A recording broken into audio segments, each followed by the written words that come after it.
But you'll be surprised how little people care. And I will add that is a good thing. Oh Because yeah, basically you've got to do tasks with your crewmates and figure out which ones are trying to do the murders. No, that's Among Us, not Imposter Syndrome. Activate your energy. Welcome to the Activated Authors Podcast, a show where we distill the core principles of what it takes to become a happy, healthy, and productive author, no matter what stage of the journey you're at. I'm your host, Daniel Willcocks. I'm an international best-selling author, as well as an author coach, speaker, and creative entrepreneur. But most importantly, I'm a lifelong student of all things productivity, psychology, and human behavior. Thank you for joining me for today's episode. Without further ado, let's dive in.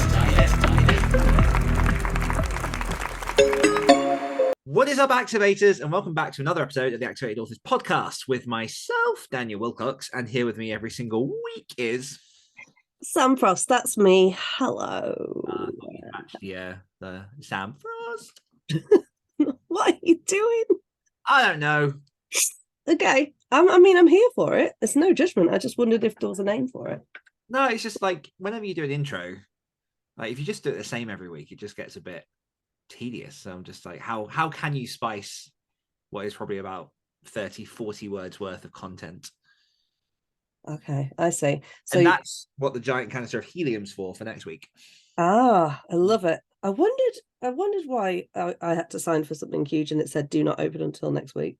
Yeah, I was putting on the ceiling earlier. That's fine, but like Willy Wonka's going to be real pissed with you. Yeah. Mm-hmm. It's fine. How you doing? What you been up to?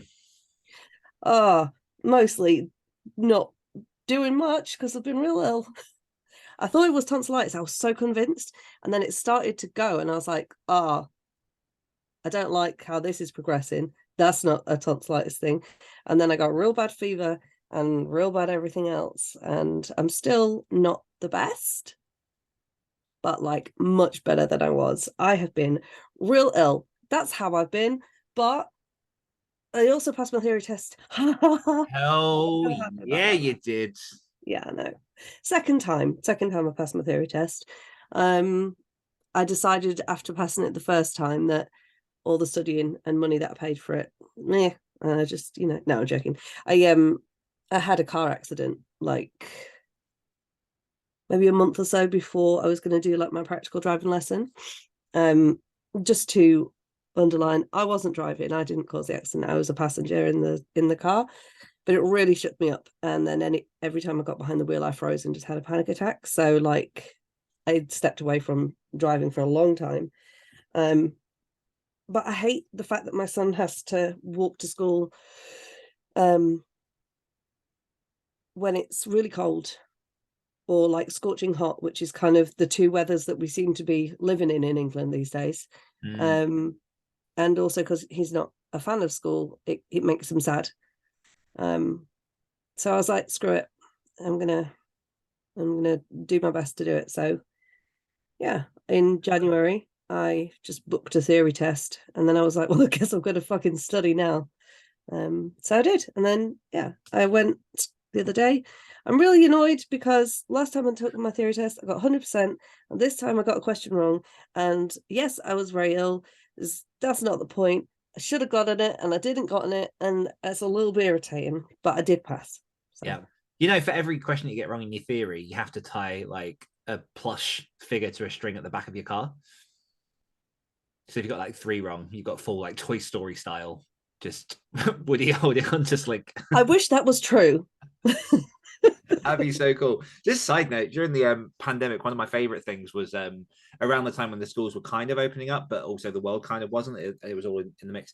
There was a house that I used to walk past, and I went past it one day, and there was a little Buzz Lightyear hanging onto the window, and the window was slightly ajar.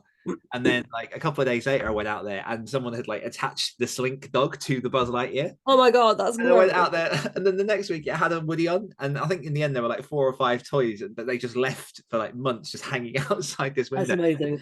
Yeah, it's like that is so perfect. So either they were very, very funny humans, or they were very, very shit toys. They know what they were waiting for. I just did a dramatic pause and then realised that this is a podcast and that doesn't really play very well. Yes, dramatic pause. I'm doing a dramatic pause right now. Imagine me staring solemnly into the distance dramatically while pausing. There you go. Is that how you do a dramatic pause on a podcast? Nice. That was just staring off into the distance. Dead air for the listeners. You're welcome. That's good. And yeah, the fact that you did it while ill as well, obviously, like, sorry that you felt shitty, but hell yeah, to pass in the theory. Well, it was that thing of like, if you cancel or rearrange kind of less than 3 days out, you don't get a refund. And I was just like, it's a lot of money. Yeah, fair. And I figured I wasn't putting anyone in danger, because I'm not actually behind the wheel. Yeah. So yeah, thank you very much. How have you been? I've been going through the ringer. Yeah. To be honest. Yeah, it's been a tough week really. Like so my hand pains are still as they are, and I had like a call from my doctor on Tuesday just to kind of talk about the last tests, which were all negative for anything they could find, and to talk about next steps and stuff. But I've still got the pains, which means that I'm working on a story at the minute, and it's a weird kind of punishment because each time you go to the keyboard, I'm very, very aware that there's going to be a level of pain associated with writing the story, which obviously, like, that's not the purpose of me writing the stories. Like, and I know there are arguments for dictation, all these other methods and stuff, but like, there's really is something with the connectivity of brain and fingers that I adore and I love.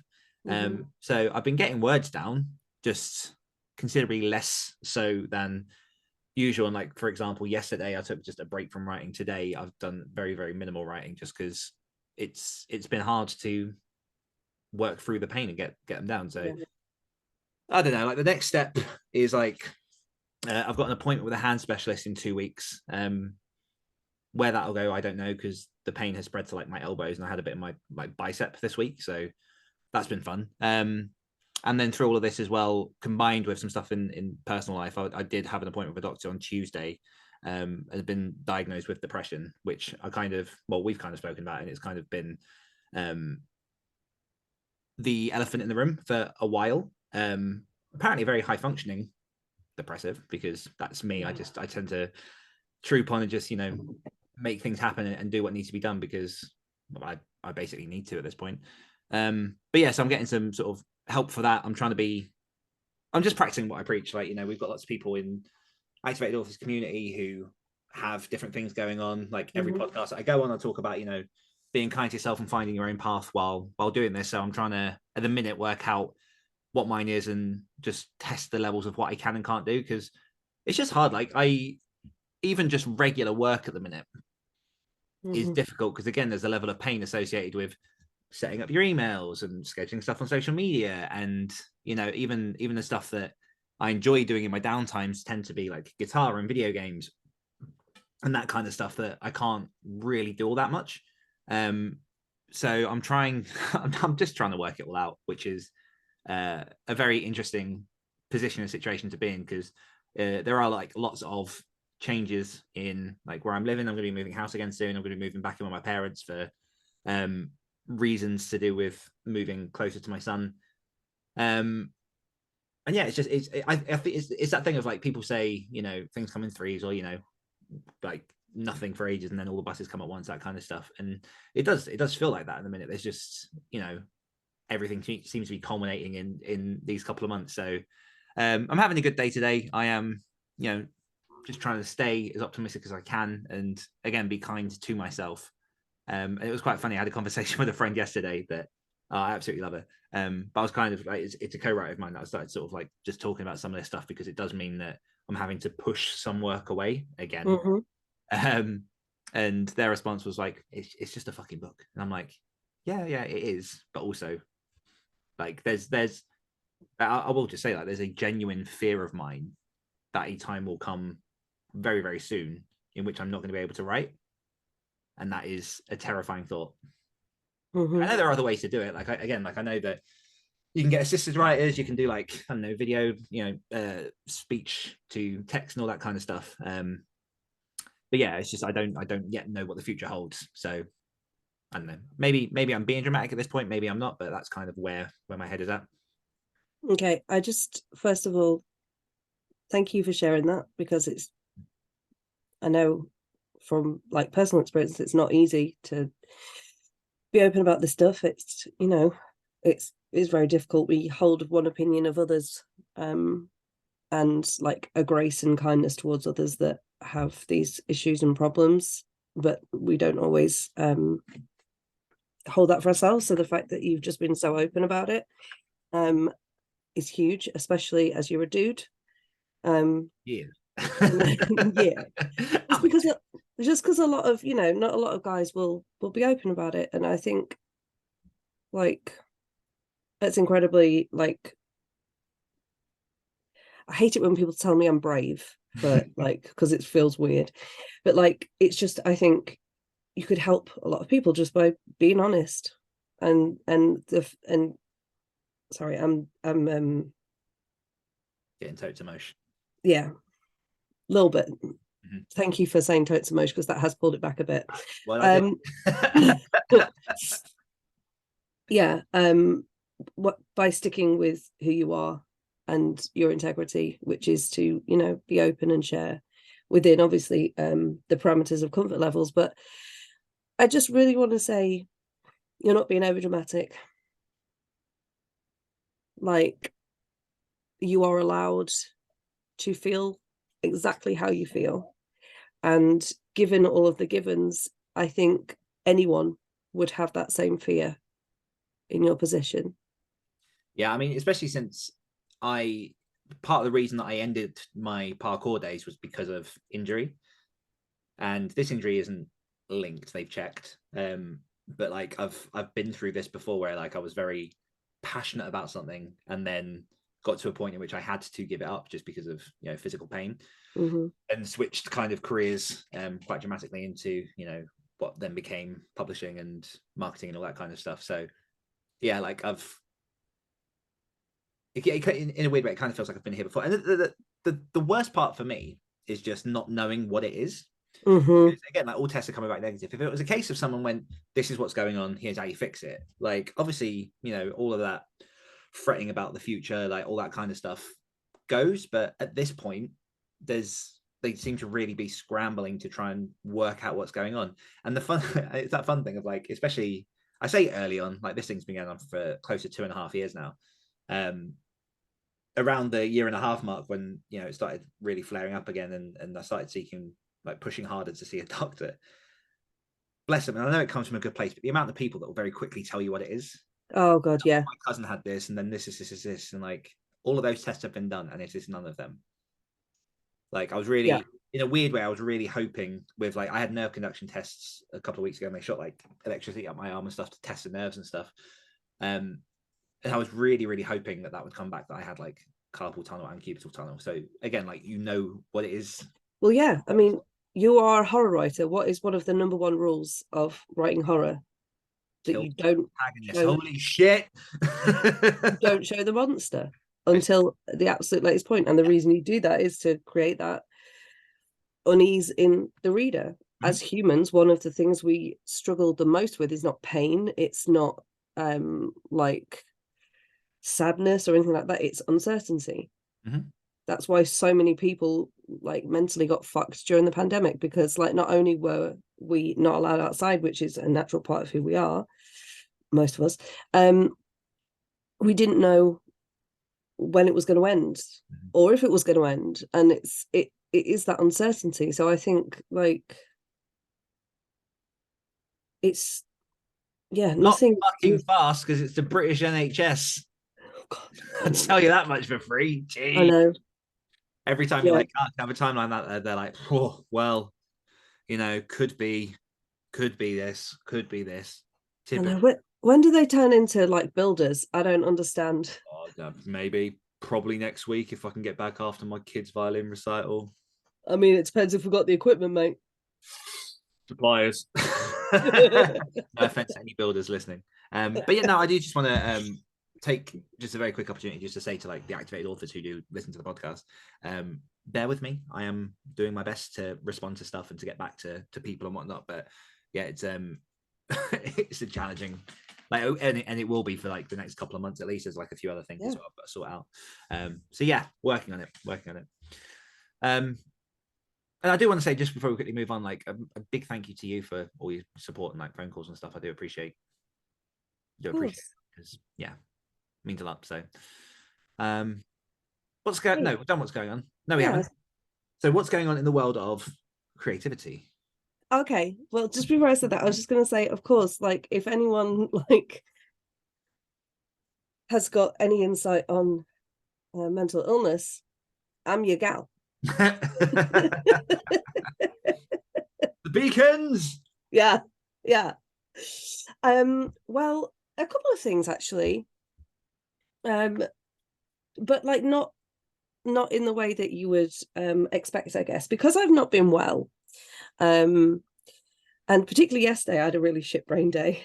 Poor Dan. We had a phone call yesterday, and I was just, sometimes when my anxiety is really high, I can sound like an absolute dick, because I don't know how to, like, one of the ways it presents in me is like all of the stimulus like from the outside is so overwhelming to me that like I can't really concentrate, and so my irritation goes like sky high, and it stays there, not directed at anyone or to anything, but then like trying to have a conversation with me, it's like, I did this, what about you? And I'm like, yep. So yeah, I've been doing a bit of the kind to myself as well. So yesterday I was drawing patterns. It sounds so silly when I say it out loud. I'll do I have one? I'll just grab. Obviously, if you are listening and not watching, then I apologize. Imagine a pattern. Just imagine a pattern. So, like, I have to distract my brain, and creativity, as I said the first time I was on this podcast, in the style of being interviewed, creativity is something that keeps me alive. So I was trying to find something that I could do that I didn't have to think, but could still like be creative. So I did some patterns. So we've got this one here. So good. They look so like, this is gonna sound so big-headed, but they look so impressive, but they're so fucking easy. And that's what, like, I was like, I need it to look good. I haven't finished this one yet, but like I need it to look good, but not be difficult to do. So they're really simple. So I just went on Pinterest and did that. So creatively, yesterday I was doing a lot of pattern drawing, and I've been listening to Lord of the Rings read by Mr. Andy Serkis. I'm still not at the Gollum part, but it's fine. It's got to seem like such a waste, because like all of these thousands of pages for what's arguably about 20 lines of dialogue. I'm just like, I need, like, he is a master. I mean, we know this anyway, but like seriously, there are times when I'm listening and I forget that it's just him. Like, he is brilliant. And that's been really creatively fulfilling. And I know that might sound a bit strange, but sometimes when you are like hobbled because of illness, and you know, you want to do stuff, but you seriously don't have the energy or whatever, watching or listening to a master can feel like it can feed the soul in a way that like creativity might, if you could. And so I've literally just been walking around for the last 2 days with my headphones on and just non-stop listening to Andy Serkis read me Lord of the Rings. That man's voice just on a normal level does things to me, but he's very good. I'm trying to think if I've really managed anything. I've not really, outside of kind of like doing the podcast and editing it and stuff. I've not really done much this week, like in relation to like the poetry or anything like that. I've been focusing more on just getting myself through not being well, which is kind of a huge thing actually for me, because I'm not very good at usually sitting down and not doing anything. So yeah, it's kind of mostly where I've been at, and just trying to focus on how I can make myself healthier in the future. So like, when you're ill, you just, all you want to do is not be ill, right? When you're like hungover, you're like, I'm never going to drink again, kind of. It's that kind of thing. So because I've been really ill, and not been really able to do a lot, I've been focusing on, number one, what little bits I can do, and number two, how to make myself just the best version of me that I want to be when I'm better. Not to say like this is my fault, like if I was healthier I wouldn't have caught this virus. I don't mean that. I just mean because I'm not well, it makes you think about like, makes you appreciate when you are well and like what you can do. So unless it's an ulcer, then it's the reverse. Yeah, like, you don't appreciate not having an ulcer when you don't have an ulcer, but when mate, you really appreciate not having. Thank you for saying that.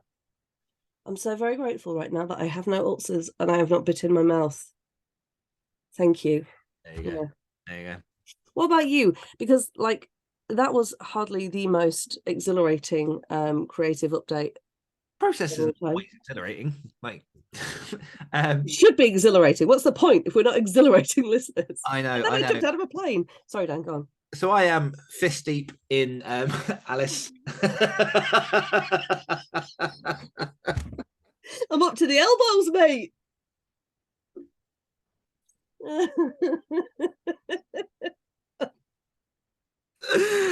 You're a special person, and you will forever be in my heart. No, I am over the halfway mark now of the story I'm writing for the Other Stories podcast Halloween week, and really, really enjoying kind of what's coming out of it, because I think I've mentioned some of it, but it's like a retelling of Alice in Wonderland, lots of like horror stuff, and yeah, I'm trying to like capture that sweet point of keeping it my own while still hitting some of the key beats of Alice. So, for example, today, I've reached the part where it's the Mad Hatter's tea party, and so we're all mad down here, Alice. Yeah. So the other parts, like when you've got your caterpillar, you've got like the ocean of tears and things. They're all fairly straightforward because they're quite simple things. But I think the tea party is the part I'm finding challenging most at the minute, because I'm really not trying to do a direct lift. So it's not like verbatim what Lewis Carroll wrote. It's not going to be like every single beat is exactly as it is in the story things. It really is just like my own kind of twisted interpretation of that narrative, with like slightly different structures and stuff happening inside it. But at the same time, because the tea party is so recognizable and memorable, I do want to do it enough justice. Yeah, it's kind of iconic. Yeah, so not totally fucking it over, but like making it my own within the world that I built. So that's been fun. I've been, as I say, chugging away at that, and it's done in a style that I get to kind of like just play with a bit of fantasy, a bit of horror, a bit of just monsters. There's lots of monsters in it.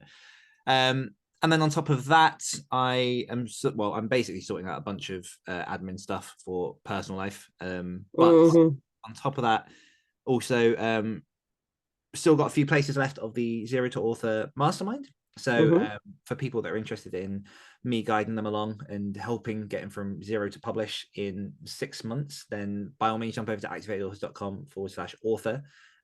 There are scholarship schemes as well for people that might be a bit more financially hard up. So if you really, really want to get on it and it's just not within your price range, do drop me an email and we'll see what we can do, like a few people have already. But yeah, so that's chugging along, doing a lot more marketing promotion stuff, because we've got our prep camp next week. So yeah, we do. In the Facebook group, it's a free 5-day challenge where I will be sending over videos and resources and stuff to help you get shipshape prepared for this year's 50k writing camp, which is running synonymously with the NaNoWriMo camp, NaNoWriMo. So if you want to try and write 50,000 words in April, or even if you want to write 30,000 words, whatever your target is, we have a community that can help you, hold you accountable, charge you to the finish, and make sure you hit your goal that you want to hit. Just for context, for people that might be a bit new to this podcast, the Nano that we run every November, well, the 50k writing camp that we run every November, we've had people go from like thinking they can't hit the 50k to writing 110,000 words in a month. Mm-hmm. People that failed it 10 years in a row that have come in and completed it. It is an environment bred to help you reach your goal. Yeah. So yeah, and obviously you came from that bootcamp as well, Sam. Yes, I did. That was the very first time that you ever did see my face. Mm-hmm. Not the very first time I ever did see your face, because you're a bit of a whore and you're everywhere. Yeah, that's me. Yeah, just spreading himself around left and right, sowing seeds up and down the south coast, the British coast. Yeah. I don't know what I'm trying to say. Yeah, I mean, I smashed it, but I knew I was gonna. But it is like, it's definitely, there's like a camaraderie that happens when you have a bunch of writers together that are aiming for a very like lofty goal. And let's be honest, for most people, 50,000 words in 30 days is a lot. Mm-hmm. You know, I'm trying to remember the average. Is it like 1,000 something, like 1,677 words or something like that a day? It's 1,667. So close. And for a lot of people, that's a lot. Like, if you write every day. Yeah, well, exactly. That's if you can write every day, which, let's be honest, most people are not going to, because we have these small things called lives and responsibilities and all the rest of it. But it really does bring people together in like a really beautiful way. And you always, I've said this before, but you always get those handful of people that have signed up, and they almost start off defeated. Mm-hmm. And then, you know, we pull them through. Well, I say pull them through. We generally pick them up by the collar, shake them, and like give them a Batman slap around the Robin face and be like, come on now. Like, if you didn't think you could do it, why'd you pay the money? And they're like, okay. That's not at all how it happens. But yeah. That's also quite a big part of the prep week next week, which, as I say, is like a free challenge. You can get involved, get the resources. But in that prep week, I do go through what I call the roadmap of Nano, which is really, it sounds bizarre when you think of writing, but it's like an emotional chart about the peaks and valleys of while you're going along each day. So kind of, you know, how it begins, how it ends, where you should expect slumps and stuff, because, you know, although it's kind of individual in how you approach it, the overall ride itself is pretty universal. There are definitely places where everyone's like, we got this. And there are definitely places where people are like, this fucking sucks. Yeah, so, we don't got this. Yeah. No, so the more you know in advance, the more you can know where you are when it's happening. There's a thing I came across, and I can't remember if I mentioned it on here before, but there's a thing that I saw Margot Robbie in an interview talking about drown training. Oh, yeah. Yeah. So there are different stages of drowning, and the ones that we panic at are the very, very early ones. You can drown for quite a while without actually drowning. But drown training is essentially understanding what the steps are so that you don't panic as much, because you know that there's more to come. And so that's kind of what I'm doing here, is I'm drowning authors, really like holding their faces in the puddles and just letting you know that like it's going to get worse, it's going to hurt, but at the end of the day, it's not death. So there you go. There's my sales pitch. Jesus fucking Christ. Come along so Dan can waterboard you, but it's okay, because you'll know that you can get out of it at any point. activateauthors.com/prep. Oh, we're on it. What's a win from the community? So our win from the community this week is there have been no... We're both at the screen. Sorry, go on.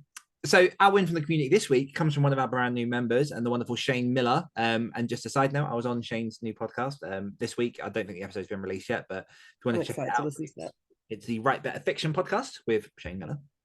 And Shane says, having not written any new words for months, thanks to the sprints with Eden on Thursday and some daily sprints with other writer pals, I cranked out just north of 25,000 words last week. Nice. Shane. Fantastic. Yeah. Oof. He did half a nano in a week. Average. It's average. A day in the life. Yeah. I mean, you know. I'm not gonna be that. Beautiful. And what is today's topic, Sam? Right, hold on a second. Hold the fort. Let me go into my mind palace. That's it. It is what? Tell me how you overcome the imposter syndrome. What's imposter syndrome, Sam? Imposter syndrome is when you are in a situation with an imposter called with an imposter, and basically you've got to do tasks with your crewmates and figure out which ones are trying to do the murders. No, that's Among Us, not imposter syndrome. Imposter syndrome, simply put, is when you are in a situation or an environment in which you belong, but you feel like you do not belong. You feel like you are the only one there that doesn't know what you're doing or what you're saying. And at some point, everybody's going to find out and you're going to be kicked out in the most humiliating fashion possible because you don't belong there. Now, it comes in, there's a spectrum. So you don't always necessarily feel like, you're going to be burnt at the stake, but there is always that like underlying level of like dis-ease that you shouldn't be there, you don't belong there, you're not worthy of being there. And who are you to, for example, call yourself a writer or an author when you haven't yet published a book and you've just started on your first draft and you don't want to tell people that you're a writer because you're not a writer yet. All you're doing is sitting down and writing, and that's not what a writer is. Like, and the words aren't very good anyway, and you don't even know if you're going to do it, and it feels, why it's all that stuff. Yeah, absolutely. And like you say, it's not necessarily always just, singulated to writing. It's something that I'm sure we've all experienced at some point. Oh, but it's universal. Starting a new job, jumping on a course, whatever it is, where you're putting yourself in a position that feels so unnatural. Like there's a general progression of learning that happens in life. Like you start off as an amateur, you go into sort of intermediate, hopefully you get to the point where you're expert, and then with any luck you'll jump into a slightly different level or arena in which you start at that beginning point again. And I've had that a few times about different promotions and stuff where it's like, don't be promoted, and it's like, I do, but I don't know that I'm the right person for the job. And then you get into that job, and obviously like you begin to learn that everyone starts at that kind of same basic, and obviously there are some people that when it comes to jobs and skills and stuff it's slightly different. But anyway, I digress. Imposter syndrome. So just to lay a bit of groundwork for some of this, and this might just be my thinking, but like it's definitely something I thought about a lot lately. Imposter syndrome for me mostly comes as a bit of a symptom of how the majority of us are educated growing up, in the sense that we are mostly all put through a schooling system in which you have to hit certain criteria to succeed, to have achieved what it is you want to achieve. And so we grow up with this very internal compass that what we want to do and that everything that we do has a yes or no answer or a particular path. And then one of the things that we learn as creatives is that there never was a path, there never is a path, and paths don't exist at all. Like, you are the path, my friend, as my therapist once told me. You are the path. You are the path. The yellow brick path road. It paves underneath your feet whichever way you go. You are the path. So this is I think where a lot of the root of imposter syndrome comes from, because if you do take writing for example, as we probably should, because this is a podcast for authors.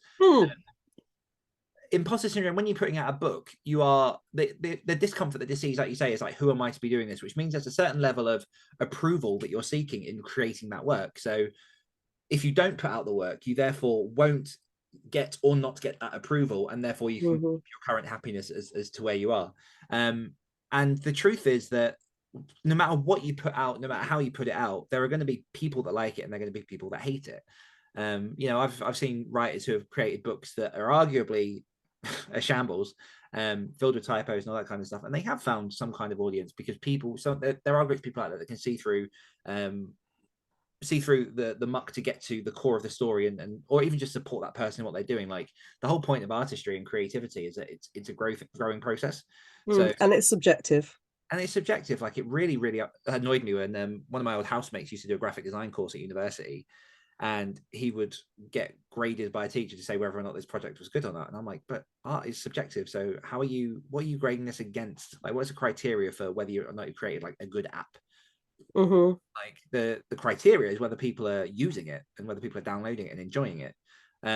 So yeah, I do think, just to set like context for my thinking, that is where a lot of that discomfort comes from, because again, like even when you go into work, you are hitting certain criteria. You have your reviews every quarterly, whatever it is, just in which you're graded against certain criteria to tell you whether or not you're doing good in the job. And so when it comes to things like art, we're constantly seeking at least in the beginning, that kind of like, did I do a good job? Can I Mm-hmm. do my editor told me I did good. Okay, I've now got the confidence. And I think this is really why one of the things that pisses me off most in life is when you have, because most people have this story from a teacher. You will never be an artist. You will never be a writer. You will never be You'll never amount to anything. No. And I've seen so many people that have like come back and just been like, screw you, I was right and you were wrong. And then the teachers be like, I knew that the whole time. I'm like, fuck off, you did. Like, it's such and also not everybody, just very quick side note, not everybody like is inspired by that. FYI. No. Some people are very much wired to like watch me, which is how I'm wired. But there are a lot of people that would fucking crumble. Yeah, and it has. And so fuck you teachers that do that shit. And as we've seen with like activated authors and like other talks and stuff I've given, like most of those people, they then have like 20, 30 year gaps in which they don't do anything because they've been told they can't. And so I think I do think at its core, that's kind of what imposter syndrome is. It's all these voices, it's all this kind of teaching that's been born to most of us through most of our lives. And so this is why creativity is such a brave endeavor, because we're putting ourselves out there and just going like, fuck you to what we have known. And saying like, this is a thing that I love. This is born from a place of what I want to do. And so I'm going to do the hard work and create something. I don't know if there's anything you want to add to that at all. There is. I think that like imposter syndrome really does show up differently and the same. So it's like there's different, I would say, like levels of it. So just being like, I'm not a good singer, or I'm good enough to sing like to my friends and family, but like I'm not a professional singer. Like an example taken from nowhere in particular is a level of imposter syndrome, but also like, you know, about to step on stage and just being like, all of these people are going to realize that I suck, and then having a panic attack.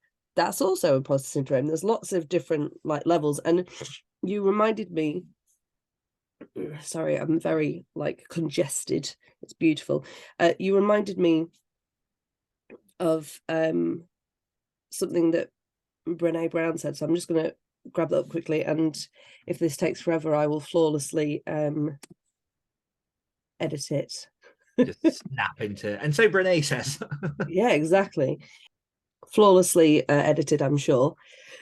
So this isn't a quote from Brené Brown. It is a quote from, I can't remember. It's a president. I'm sure it'll say here somewhere.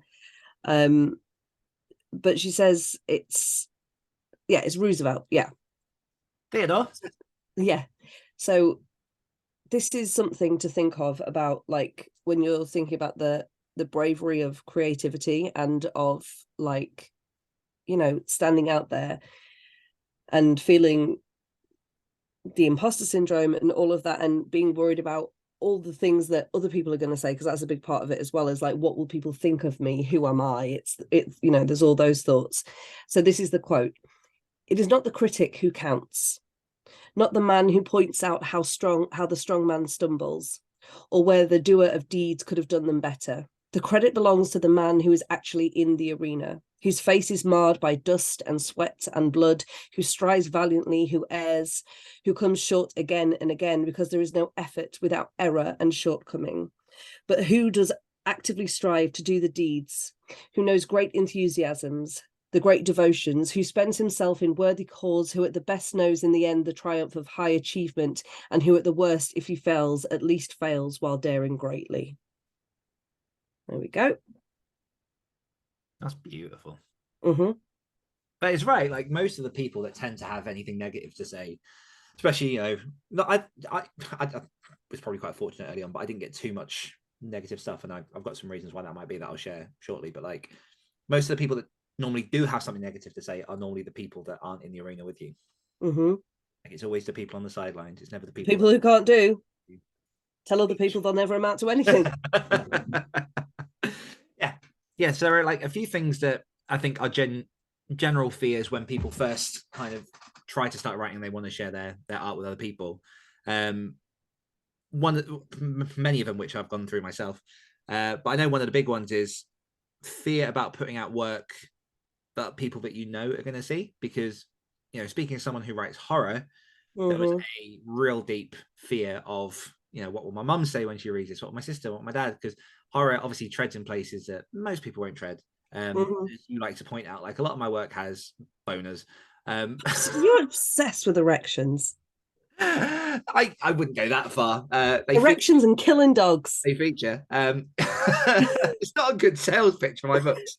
There are other things as well. There are vaginas. We're fine. No, I'm joking. No, not really. It's mostly boners. The point being, when I started putting stuff out, that was a real genuine worry of mine. Was, you know, oh, what about all the people that are close to me? I know, like, quite a few people that wanted to write, you know, romance or erotica or just stuff that is very out of character with themselves in the world. Mhm. And I really like. I say to people, most people that you know won't buy your shit. Like, I can count on one hand the amount of like close friends and family that have read any of my stuff. Like, I've got friends that are like, I bought your book for my dad, and I'm like, yeah, but you've not fucking read it, have you? But like, it's true. Like, I've been publishing for 8 years, writing for 9, and yeah, it's got to be like less than 10 people have within my circles, like family and sort of friends and stuff, that have read my stuff, that have, you know, really kind of gotten behind the curtain and seen it. But that's you'll be surprised how little people care. And I will add that is a good thing, Oh because yeah. the people who are in my circle are not people that generally read horror, so they're not my readers. And I learned very quickly to go towards the people that I'm writing it for, and the people isn't my dad, isn't my mum, isn't my sister, isn't my brother, isn't my best friend. Like, they're not. That's not who the book was written for. The book was written for me, and I'm a horror fan, and therefore other horror fans are my audience. And Mhm. that's another thing as well, with the internet being how it is now, and how easy it is to, number one, write anonymously should you wish, like with pen names and different things like that. And, you know, if you are really, really worried about imposter syndrome, pen names are a fantastic way to go. Yeah. Like, there are so many places that you can publish and build an audience without any immediate people finding out. Just, you know, create a new social media profile. Don't promote your stuff on private things. Like, you know, we've got so many activated authors who, until very, very, very recently, hadn't shown their face on anything because, you know, it was very, very important for them not to. And decisions can change, things can change, but, you know, there are genuine reasons why people would hide their work from certain people.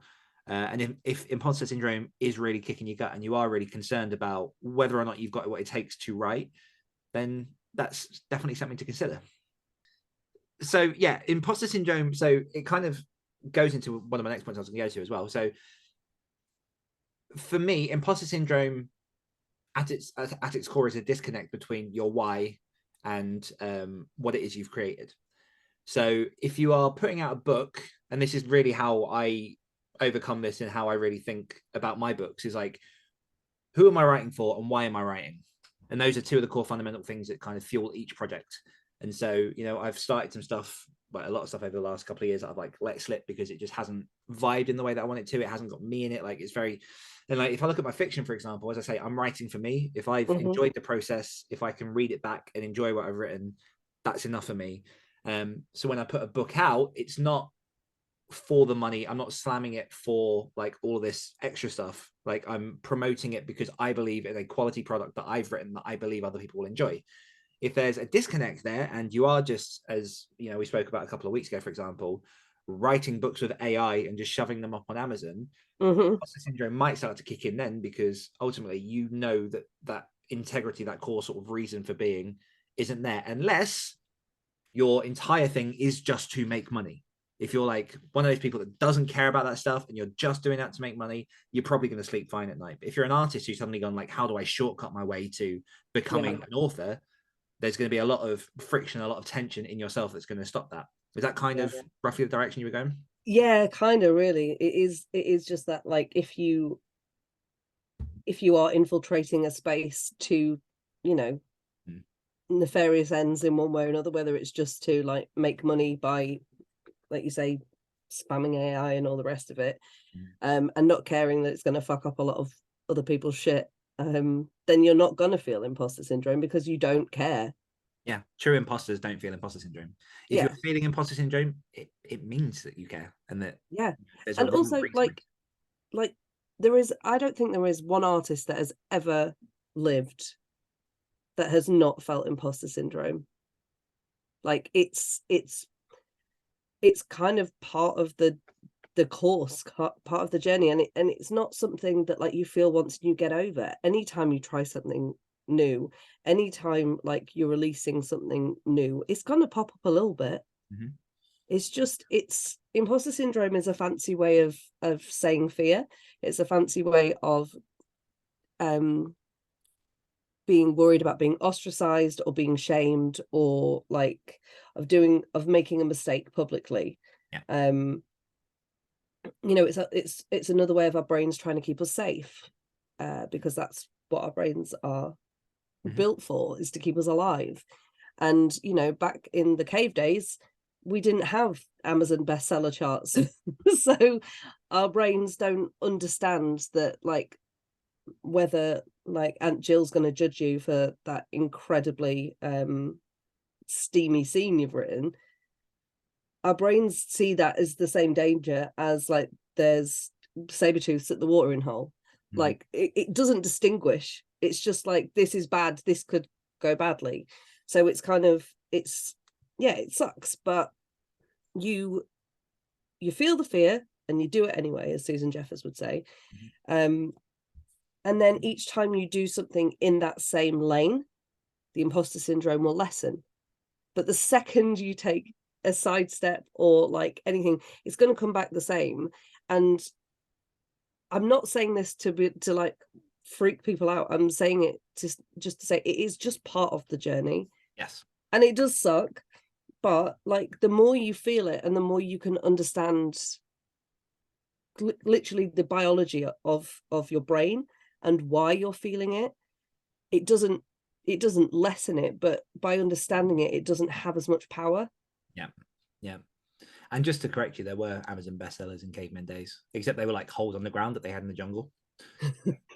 But you're right, like, and I think knowing it's such a dickhead. It's a big part of again, knowing what your goal is so that you can understand what your end goal is. Because for me, like, just to use a perfect example, so the Nowhere Line, which is the book that I've currently written and it's in the hands of a few reads and things, is my first potential entry into like a real conscious effort to try and get some kind of award from critics, just because that's the aim of that book. I am very aware that for me, this is, as much as I can, a long-term aim. So if it's a case of I put this book into the hands of readers and it comes back that it's not fit for those lists, I'm not done. Like I can use that information to go, okay, what have I potentially missed? And look, read more of what has hit certain charts, and without sacrificing what has made my book mine, see if I can find a way to, make it work. It's, again, the imposter syndrome, especially earlier on, it becomes that be all and end all, where a writer will put a work out, they'll show it to one person, and that one person will go, shit, and then they're done. Again, like the whole teacher thing. Yeah. What you really have to get used to, and it is tough in the beginning. It people call it like the hardening of the skin, the thickening of the skin, whatever it is. And I really just think it's not even that. It's just being self-assured enough to know that, like, I want this, and therefore I shall improve, because you can always improve. I can improve. You can improve. Like, everyone listening can keep improving. And if anything, like, whenever I've wrapped up a book, in my head, I kind of go, is this the best that I'm capable of in this moment? And if I can just genuinely say yes, then the book is done. Because I could spend every month going back to that book and making it better and making it better and making it better, because every month I will learn, every month I'll be writing new stuff, every month I'll be reading new books, learning new tricks, that kind of thing. Books become a stamp in time. They become like a hallmark of a moment. And like, for example, with my own back catalogue, there are certain books now that I have delisted because I do feel like they were arguably a bit more juvenile's the wrong word, but sort of definitely younger works that don't quite line up with what I'm going for now.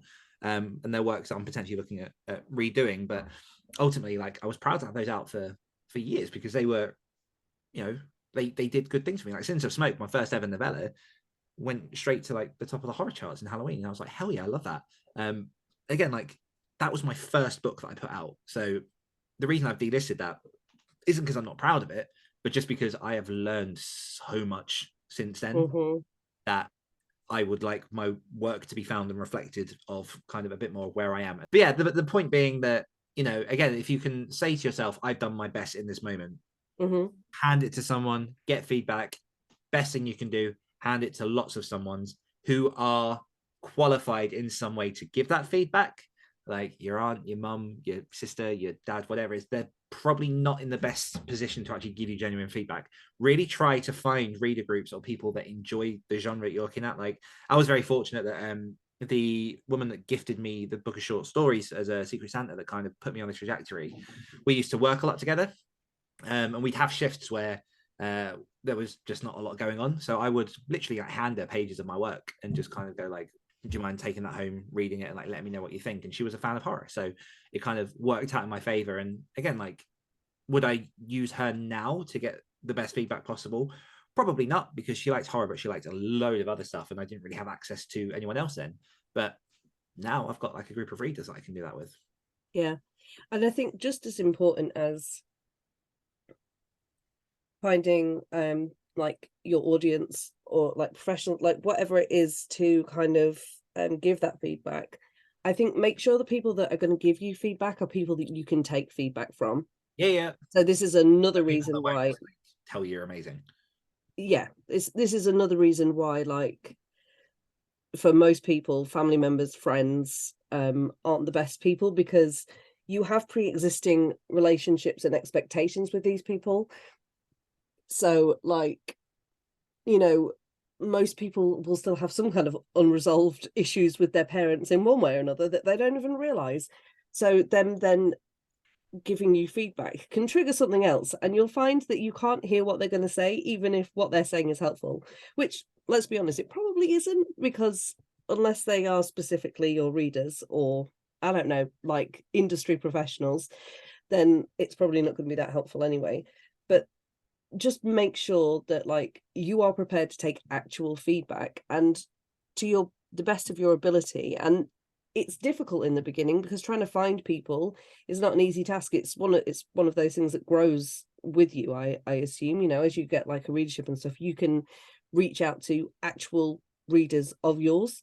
But yeah, people that are actually going to give constructive, helpful feedback, like, it's not a difficult thing to do. It's called the shit sandwich. You say something good, you say something that you feel like could be improved, and then you say something good again.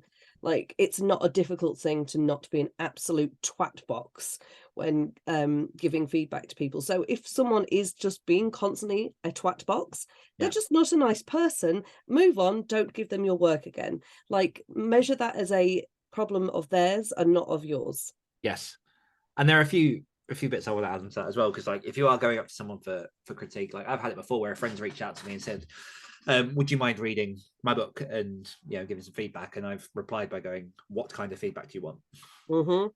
Because I can be very like critical of all the things, in my opinion. I can sort of be a bit lighter on it all, or I can kind of just give you a general like 1 to 5, where how polished is it? When I've given feedback, I've kind of caveated sometimes at the beginning by saying, like, sometimes I realize that what I'm writing can be blunt. It's not a reflection of the writing. It's just me when I'm like putting stuff in there, because you can't fancify, like if you're editing someone's work, you can't fancify like every comment that you put back. Then the other very, very important thing is if the person who's evaluating you isn't going, this is my opinion, and is instead going, this is the book as general, that's an issue, because you don't want someone to be like, just the characters in this book are shit. You just go, not helpful. So it didn't work for me.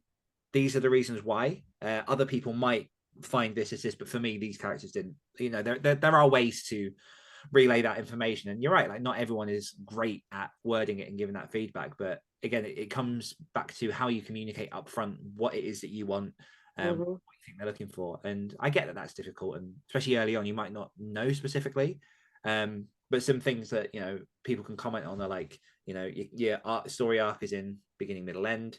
How are the characters? Well, the most important question that I would say, if you only ever have the chance to ask one question to a reader, was there a point in which you put the book down? And if so, what was that point?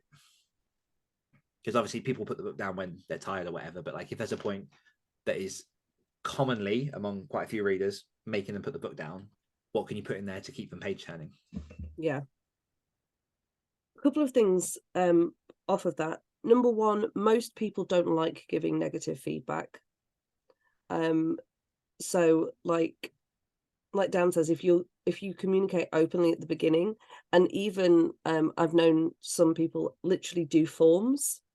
Yes. So people can like fill in and ask very pointed questions, so people feel like they're doing their job properly. That can be helpful. But like you're gonna get people that are, like I say, twat boxes that aren't great, and you're gonna get people that completely ghost because the thought of saying anything negative makes them vomit. And then you're going to find people in the middle that will be able to deliver what you've asked for.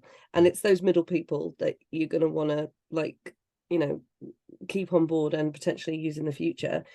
But something that occurred to me earlier that then completely left my brain because I'm currently diseased, is something that's really important when it comes to imposter syndrome and like Dan was saying about self-assurance and all that kind of thing, is know where your locus of validation is. Mm-hmm. And that's a very like psychology heavy term, and all it means is, what do you need to feel like you've done a good job? Is it your own approval or is it someone else's approval? Because Dan, for example, like very intrinsically rewarded. Yeah. Whereas me, if I don't get a pat on the head and a cookie, I'm going to sulk. Now, it's something neither that I am ashamed of or proud of. It is just something that is. And it is something I'm working on, like bringing that closer to me, because I would like to just be able to say, like, this is good. The end. I don't need to ask. But what happens with me is, like, a poem, for example, I'll finish writing it and I'm like, I'm really proud of that. I think that's really good. Let me go read it to someone and get that validation that it is good, you know? And it's the same with anything. It's like, look what I just did. Like, please give me a cookie and tell me that I'm a good girl, because no one did when I was little and I really need you to tell me. So it's just by knowing that about yourself. And again, it's neither like a positive or a negative at this point. It just is. That's where you are. And if you want to work on moving it like internal, then go for it. Like, it can't hurt. But also there is such thing as being too internal. Mm-hmm. So it's, you know, just finding kind of where you sit and seeing if you're happy with that, because that's going to massively, like, I would argue people that have external locus of validation will suffer with imposter syndrome a lot more. And it's probably like, it probably feels a lot heavier, because the first negative thing that is said is going to validate that imposter syndrome, and then it keeps kind of, you know, building.